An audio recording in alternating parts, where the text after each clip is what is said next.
Là, est-ce que c'est donc en faisant face à ce passé colonial que Paris pourra se sortir de la situation dans laquelle elle est aujourd'hui? Vous posez la question? La question est à vous. Très bien. La réponse est très simple. J'ai eu l'occasion de le dire récemment sur 3 télévisions différentes, hein, dont une algérienne, donc ça veut du quoi.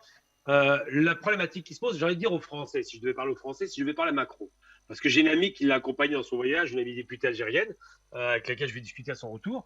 Il y a un problème, c'est-à-dire que Macron, qui est un homme jeune, et c'est la raison pour laquelle, quand le ministre des Affaires étrangères turc dit un pays immature, c'est une façon de se moquer de Macron, pour dire que c'est un homme immature, parce qu'il est jeune.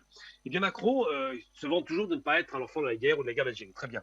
Alors, pourquoi ne va-t-il pas jusqu'au bout? Pourquoi? Alors, je ne dis pas demander pardon, parce que demander, c'est une position d'infériorité. Qu'il présente ses excuses au peuple colonisé qu'il a fait, que son pays, pas lui, hein, que son pays a fait massacrer. Qu'il présente des excuses. Qu'il dise, on vous présente nos excuses, et est-ce que vous les acceptez? Eh bien, ce passé, il y a un historien très célèbre qui l'a dit, c'est un passé qui ne passe pas. Pourquoi? Parce que tant qu'on ne reconnaît pas que les peuples entiers ont été exterminés, massacrés, on prend l'exemple du Cameroun ou de la Centrafrique, ou de tout un tas de pays, la tradition des militaires français qui sont des barbares de très haut niveau, il ne faut jamais penser, c'est pas parce qu'ils ont une technologie qu'ils ne sont pas barbares. La barbarie, c'est pas la technologie, il ne faut pas confondre civilisation et barbarie. Et les technologies. Ces hommes-là coupaient les mains de leurs victimes pour faire des exemples. Ils coupaient des têtes. On était vraiment dans la barbarie la plus crasse. Pourquoi? Pour faire des exemples des victimes qui n'étaient même pas suspectées d'avoir agi contre eux. Et bien tout cela pour dire que lorsque ces crimes sont perpétrés, et quand on se regarde en face dans une glace, soit on répond honnêtement, nous avons été les criminels et nous demandons pardon humblement parce que les peuples qui ont subi notre barbarie ont aujourd'hui des enfants et des descendants qui n'ont pas connu. Moi, mon grand-père, je ne l'ai pas connu, il a été assassiné pendant la guerre d'Algérie, devant ses enfants. Ils ont mis des coups de baïonnette et de matraque pour le tuer devant ses enfants. Il a mis une semaine avant de mourir. Comment je peux pardonner ça? Il faut que quelqu'un me demande pardon. Ils veulent qu'on passe outre l'histoire pour laquelle ils ne nous ont pas demandé pardon. Et ils pleurnichent depuis 77 ans parce que les nazis ont fait 4 ans d'invasion chez eux. Vous vous rendez compte le rapport? C'est que quand les nazis font 4 ans d'invasion, on doit pleurer pendant 77 ans, c'est catastrophique. Mais par contre, quand eux restent plus de 100 ans chez nous, là, on doit rien dire, c'est normal. Alors, je suis désolé, mais on parle beaucoup de Ouradour Sougan en France. Donc, c'est un crime qui avait été perpétré par les SS dans le nord de la France. Et bien en Algérie, pour vous donner un exemple très chiffré et simple, si on prend l'acceptation des chiffres algériens du nombre de morts, c'est 600 morts par semaine pendant 7 ans et demi. Ils assassinaient un village par semaine, et ça on peut en parler. L'Est algérien dont je suis a été extrêmement pourvoyeur malheureusement de victimes de cette barbarie.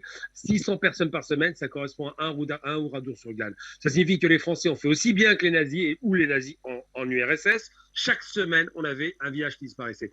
Comment peut-on passer au-delà de ça? On a assassiné près de 5 millions d'Algériens du début à la fin de la guerre. Je ne parle même pas du reste de l'Afrique, où c'est des dizaines de millions d'individus par pays qui étaient assassinés, par décennie. C'est ça la réalité.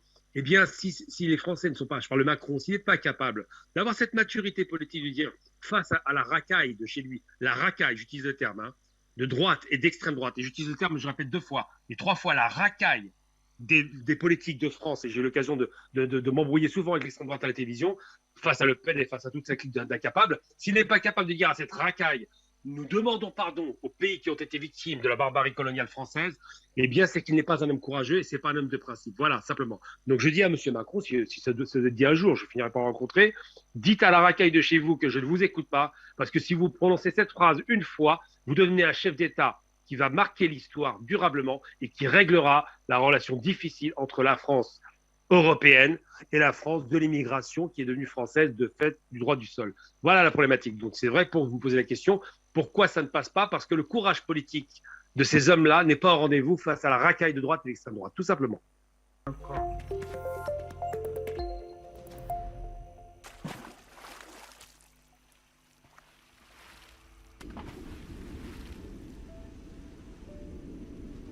Afrique Média. Le monde, c'est nous.